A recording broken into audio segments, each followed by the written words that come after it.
যখনই পৃথিবীতে অধর্ম বেড়েছে ভগবান বিষ্ণু এসেছেন নানা অবতার নিয়ে, কিন্তু আপনি কি জানেন বিষ্ণুর প্রতিটি অবতারের সাথে উপস্থিত ছিলেন দেবাদিদেব মহাদেবও। কখনো রামের ভক্ত হনুমান রূপে, আবার কখনো কৃষ্ণের সময়কালে গুরু দ্রোণের পুত্র অশ্বত্থামা রূপে।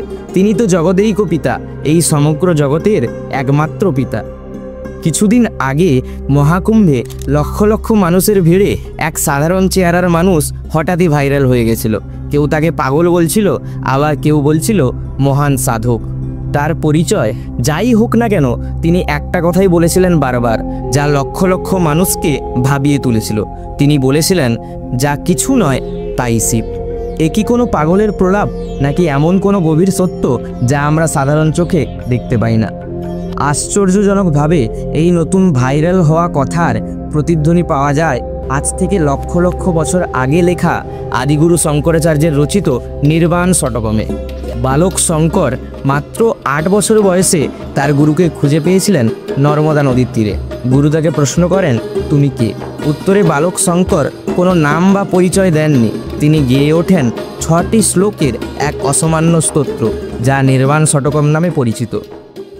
এই স্তোত্রের 4র্থ শ্লোকে তিনি বলেছেন, ন পুণ্যম ন পাপম ন সৌখ্যম ন দুঃখম ন মন্ত্রো ন তীর্থম ন বেদা ন যজ্ঞা অহম ভোজনম নৈব ভোজ্যম ন ভোক্তা চিদানন্দরূপ শিবোহম শিবোহম। আমি পুণ্য নই, পাপও নই, আমি না সুখ না দুঃখ, আমি মন্ত্র নই, তীর্থও নই, আমি না বেদ না যজ্ঞ, আমি কিছুই নই, আমি কেবল শিব। ভেবে দেখুন এর মানে কি।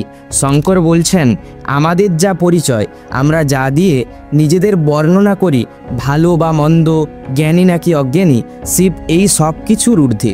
তিনি কোনো সংজ্ঞার মধ্যে বাঁধা পড়েন না।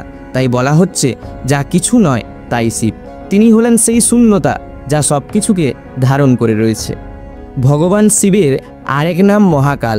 মহা অর্থাৎ বড়, কাল অর্থাৎ সময়। যে শক্তি সময়ের থেকেও বড়, তিনিই শিব। সিন্ধু সভ্যতার সময় থেকে বা হয়তো তারও আগে থেকে মানুষ এই শিবমূর্তির পুজো করে আসছে। ইতিহাসে বহুবার নানা রকম চেষ্টা করা হয়েছে এই শিবমূর্তির পুজো বন্ধ করার জন্য। মুঘল বাদশাহ ঔরঙ্গজেব, যিনি তার ক্রুদ্ধতার জন্য পরিচিত, তিনি দিল্লির জামা মসজিদের সিঁড়ির তলায় শিবলিঙ্গকে পুঁতে দিয়েছিলেন। তার আশা ছিল তিনি মরে গেলেও এই ক্ষত হিন্দুদের শরীরে যেন বারবার আঘাত করে। কিন্তু ঔরঙ্গজেব যা বুঝতে পারেনি তা হলো, শিব কোনো পাথর বা মূর্তিতে সীমাবদ্ধ নন। শিব এক চেতনা, এক অনুভূতি।